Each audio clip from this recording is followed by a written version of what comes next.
want to separate us. They want you to fight for voting rights over here and fight for living wages over there. That's the Washington two-step. It's a way of siloing issues so that they can divide the fight back. But we're here to say, we know what you're doing. We peeped your whole card. We know what game you're playing, and you ain't dividing us no more, no how, no way. I'm here representing 1,000 Unitarian Universalist congregations across the country who hold democracy, the right to vote, and the quality and dignity of every single life as sacred. We demand that the Senate pass the Build Back Better Act. For all people, all children and families deserve a healthy life, economic stability, and the opportunity to thrive. And we demand that the Senate pass the Freedom to Vote Act and the John Lewis Voting Act right now, because democracy cannot wait.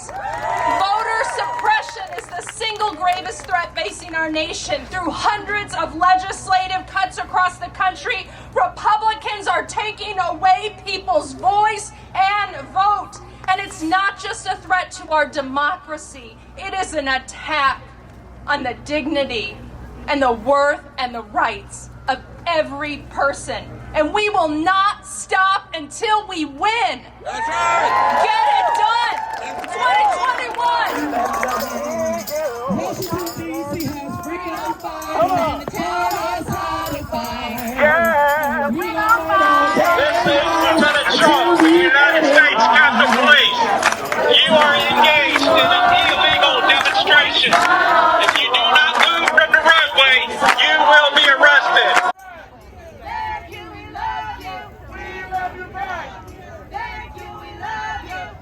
Before the pandemic started, 700 people a day died of poverty in the United States. And we know that number has only grown due to the pandemic, right? That's policy violence, right? So as Unitarian Universalists, we have an obligation of moral obedience if you have the ability to participate in nonviolent moral direct action, to show up. And I have a lot of privileges. I have a community that supports me. I work with colleagues who help us ensure that we're able to continue our day-to-day ministry. And so given those privileges and given the history of our spiritual ancestors, I have an obligation. I've been poor for the past 5 years. I only get $203 general assistance in Minnesota per month. $191 SNAP, food stamps, and Medicaid. In the course, I have 4 mental health challenges and a whole bunch of other stuff. So I actually had a friend who told me that they should take away my Medicaid. Are you kidding me? And he basically called me a welfare queen. Really? Wow. $203 cash per month? How am I a welfare? He said because of the health care.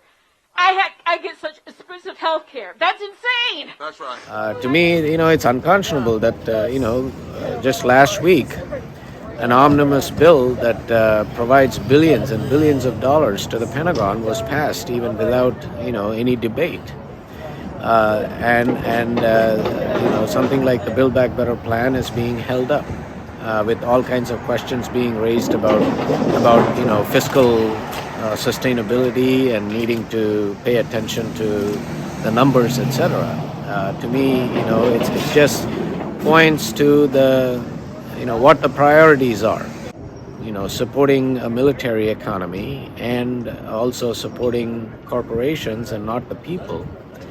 The decisions are going to reflect those priorities, and the budget is a moral document, and right now what I am reading in that moral document is immoral.